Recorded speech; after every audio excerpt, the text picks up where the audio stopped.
ప్రస్తుతం నేను తెలుగు అకాడమీ దగ్గర ఉన్నాను. ఇటీవల ప్రకటించిన గ్రూప్ 1 ఫలితాలలో తెలుగు మీడియం విద్యార్థులకు ఏదైతే అభ్యర్థులకు అన్యాయం జరిగిందని చెప్పేసి నిరుద్యోగులైతే ఒక పక్కన ఆందోళన చెందుతున్న పరిస్థితి. దీనిపై మాట్లాడడానికి నిరుద్యోగ జేఏసీ లీడర్ జనార్దన్ ఉన్నారు. ఏంటి ఈరోజు తెలుగు అకాడమీ దగ్గర ప్రెస్ మీట్ పెడుతున్నారు ఏంటి? తెలుగు అకాడమీ అనేటటువంటిది మనము ఈ గతంలో మన స్వతంత్రం వచ్చినాక హైయర్ ఎడ్యుకేషన్కైనా అన్నిటికైనా అప్పటికి ఉర్దూ ఉండేది కాబట్టి ఉర్దూ నుంచి మనోళ్ళు బయటపడి తెలుగు మంచి చదువుకోవడానికి ఒక అకాడమీని స్థాపించి పాఠ్యపుస్తకాలన్నిటినీ ముద్రించారు. దశల వారీగా అది అభివృద్ధి చెంది కాంపిటేటివ్ పుస్తకాలను కూడా పబ్లిష్ చేసింది. ఇప్పుడు గ్రూప్ 2, గ్రూప్ 3కి, గ్రూప్ 1కి కూడా మనకు గత ప్రభుత్వం ఎన్నికల పోయే ముంగట ఇచ్చిన 80,000 ఉద్యోగాలకు ఇక్కడి నుంచే మనకు బుక్స్ పబ్లికేషన్ చేసారు. అప్పుడు రేవంత్ రెడ్డి కూడా ట్వీట్ చేసిండు, తెలుగు అకాడమీ పుస్తకాలు ఉండట్లేవు, మరి ఈ ప్రభుత్వం ఏం చేస్తుంది, అభ్యర్థులకు ఇబ్బంది కలుగుతుంది, తొందర పబ్లిష్ చేయని చెప్పిండు.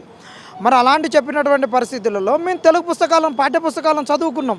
కానీ గ్రూప్ 1లో రాంగ్ క్వశ్చన్స్ ఇచ్చినప్పుడు ప్రిలిమ్స్లో ఇదే తెలుగు అకాడమీ పాఠ్యపుస్తకాలను రేవంత్ రెడ్డి చెప్పారు, అందరు చెప్పారు అని మేము చదువుకుంటే ఏం చెప్పారు అంటే తెలుగు పాఠ్యపుస్తకాలు ప్రామాణికం కాదని చెప్పారు.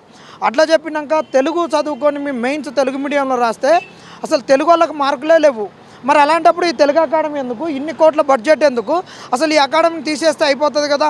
పక్క రాష్ట్రాలలో మన సౌత్ ఇండియాలో ఉన్నటువంటి తమిళనాడు అయినా, కర్ణాటక అయినా, మలయాళం అయినా అన్ని స్టేట్లలో వాళ్ళ యొక్క మాతృభాషలకు చాలా ప్రాముఖ్యతనిస్తున్నాయి. తమిళనాడు వాళ్ళు అయితే ఒక అందుకు ముందుకేసి అసలు తెలుగును తమిళంలో క్వాలిఫై కాకుండా మీరు గ్రూప్ 1 క్వాలిఫై కాదని చెప్పారు. పక్క రాష్ట్రంలో కూడా తెలుగు క్వాలిఫైయింగ్ పేపర్ ఉంది, ఇక్కడ క్వాలిఫైయింగ్ పేపర్ పెట్టలే. మరి కన్నడంలో తెలుగు మీడియంలో చదివిన పిల్లలకు 4% రిజర్వేషన్ కూడా ఉంది, ఇక్కడ ఏది లేదు. ఇక్కడ తెలుగుకు అసలు మార్కులే లేవు, తెలుగును నిర్వీర్యం చేస్తున్నారు. ఈ నిర్వీర్యం చేసినప్పుడు ఎవరు మాట్లాడట్లేరు.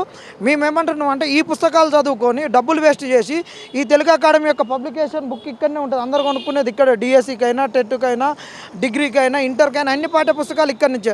మరి ఎందుకు దీనికి బడ్జెట్ కేటాయించేది? దీన్ని మరి అన్ని చేసేసి దీన్ని ఒక మ్యూజియం లెక్క పెట్టి తెలుగు అప్పుడు ఉండే తెలుగు భాష ఉండి ఇక్కడ అన్ని పెట్టినని పెట్టమని చెప్తున్నాం.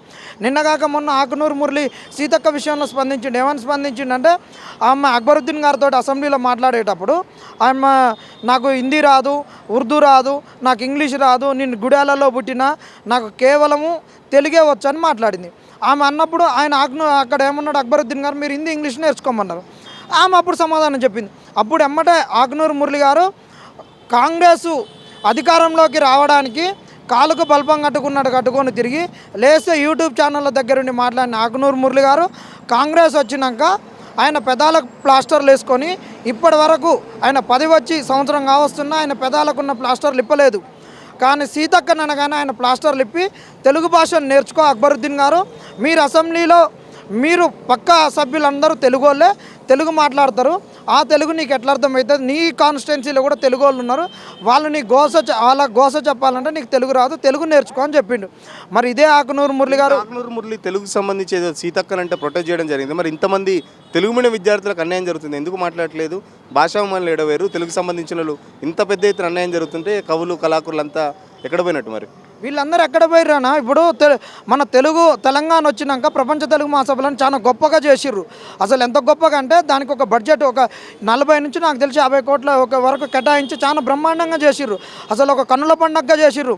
ఇంకా మీకు తెలియని చాలా విషయాలు ఏంటంటే ఇంటర్నేషనల్గా ఉండేటటువంటి మలేసియా, సింగపూర్ ఎక్కడెక్కడ ఉండేటటువంటి సాహితీవేత్తలు కేంద్ర సాహిత్య అకాడమీ అవార్డులు వచ్చిన వాళ్ళైనా, ఢిల్లీలో ఉన్న ఎక్కడున్న వాళ్ళకైనా ఫ్లైట్ ఛార్జీలు 2 టైర్ 3 టైర్ ఏసీ ఛార్జీలు ఇచ్చి నేను ఇప్పించిన. ఎందుకంటే కేంద్ర సాహిత్య అకాడమీ అవార్డు వచ్చిన వాళ్ళందరికీ కూడా ఇక్కడ మనకు పంజగుట్ట సోమాజిగూడ దగ్గర ఉన్న పార్క్ హోటల్లో వాళ్ళకు అకామిడేషన్ ఇచ్చారు. వాళ్ళందరిని చూసుకుంది నేను. వాళ్ళందరికీ టికెట్లు ఇచ్చి వాళ్ళకు అకామిడేషన్స్ ఇచ్చి మంచిగా చూసుకున్నారు. మరి ఇప్పుడు ఈ తెలుగు నేలలో పుట్టినటువంటి వాళ్ళు, తెలుగులో జీవోలు చేసేటటువంటి వాళ్ళు, తెలుగులో చట్టాలు చేసేటటువంటి పిల్లలు, తెలుగు మీడియంలో చదువుకొని బలహీన వర్గాల పిల్లలు గ్రూప్ 1 రాసి ఆఫీసర్లం అవుతున్నప్పుడు తెలుగును నిర్వీర్యం చేసి తెలుగులో మార్కులు ఏమన్నప్పుడు ఇదే రేవంత్ రెడ్డి అసెంబ్లీలో నేను తెలుగు మీడియంలో చదువుకున్నా, తెలుగు అని చెప్పి కేటీఆర్ని నీ లెక్క నాకు ఇంగ్లీష్ రాదు, నీ లెక్క ఇంగ్లీష్ వస్తే నేను హోటళ్ళల్లో ఉండి ఆర్డర్లు ఇచ్చేటటువంటి వాడిని అని చెప్పిన రేవంత్ రెడ్డి అన్ని వాళ్ళకు అనుకూలంగా ఉన్నప్పుడైతేనే తెలుగు గొప్పతనం గురించి అసెంబ్లీలో మాట్లాడతారు. వీళ్ళు పెడుతున్నటువంటి పరీక్షల్లో తెలుగుకు అన్యాయం జరుగుతున్నప్పుడు రేవంత్ రెడ్డి ఎందుకు మాట్లాడరు, మిగతా భాషావేత్తలు ఎందుకు మాట్లాడరు, సాహితీవేత్తలు ఎందుకు మాట్లాడరు? మీరు ఓన్లీ ఉగాది పంచాంగం కాడ చెప్పించుకొని శాలువాలు కప్పించుకోవడానికైనా, రవీంద్ర భారతిలో వెళ్ళి మీరు శాలువాలు కప్పించుకుంటేందుకైనా అని వీళ్ళని అందరినీ నిలదీస్తున్నాం. ఆకునూరు మురళి గారు స్పందించారు.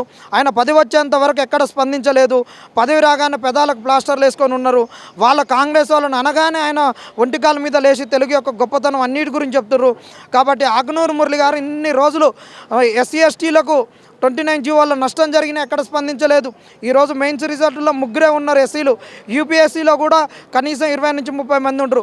ముగ్గురు ఉంటే స్పందించలేదు. 29 జీవో గురించి స్పందించలేదు. పిల్లలను వీపులు పలగొడుతుంటే స్పందించలేదు. ఇక్కడ రాజ్యాంగం అమలు కాకుండా రాజ్యాంగాన్ని చేతిలో తీసుకొని హాస్టళ్లలోకి వచ్చి ఆడపిల్లలను అని చూడకుండా కూడా వాళ్ళ ప్రైవేట్ స్పాట్స్ పైన పోలీసులు చేతులేసి గిర్రగిర గుంజుకొని పోతున్నప్పుడు కూడా మాట్లాడని ఆకునూరు మురళి సీతక్కని అనగానే మాట్లాడింది. కాబట్టి అయ్యా నీకు అంత తెలుగు భాష మీద గౌరవం ఉంది కాబట్టి మీ గౌరవాన్ని కూడా తెలుగులో రాసినటువంటి అభ్యర్థులు కూడా వాళ్ళు నష్టపోతున్నారు. వాళ్ళ పట్ల కూడా నువ్వు ఇంతే ఒక ప్రేమను వెళ్ళబుచ్చాలని రేపు జరిగేటటువంటి రేపే ఉగాది కాబట్టి ఆకునూరు మురళి గారికి ఉగాది పంచలు పంపిస్తున్నాం. ఆకునూరు మురళి గారు మీ మీద మాకు గౌరవం ఉంది. మీరు ఈ పంచాన్ని కట్టుకొని పంచాంగం కాడ ఉండి అందరికీ కూడా తెలుగు గురించి చెప్పి తెలుగులో నష్టపోతున్నటువంటి గ్రూప్ 1 అభ్యర్థుల పక్షాన మనం నిలబడాలి. ఇప్పటికే తప్పు చేసినాం, ఈ తప్పును సరిదిద్దుకోవాలని చెప్పాలి. ఆకునూరు మురళి గారికి పంపిస్తున్నాం. ఇది ఆకునూరు మురళి గారికి ఉగాదికి పంపించేటటువంటి పట్టు వస్త్రాలు. తెలుగు సంప్రదాయాన్ని మీరు విమ్మడింపజేయాలి. తెలుగు సంప్రదాయాన్ని విమ్మడింపజేసి తెలుగు అభ్యర్థులకు న్యాయం చేసేటట్టు నువ్వు మాట్లాడాలి. రేవంత్ రెడ్డికి చెప్పాలి. దీన్ని మనం రాజకీయంగానే తెలుగును ఉపయోగించుకోవద్దు, తెలుగు వాళ్ళకి న్యాయం చేయాలని చెప్పాలని మీడియా ముఖంగా వేడుకోవడం జరుగుతుంది. రేపు ఉగాది పండుగ చాలా ప్రభుత్వం కూడా చాలా గొప్పగా ఇస్తుంది. పంచాంగ శ్రవణం చెప్తుంది.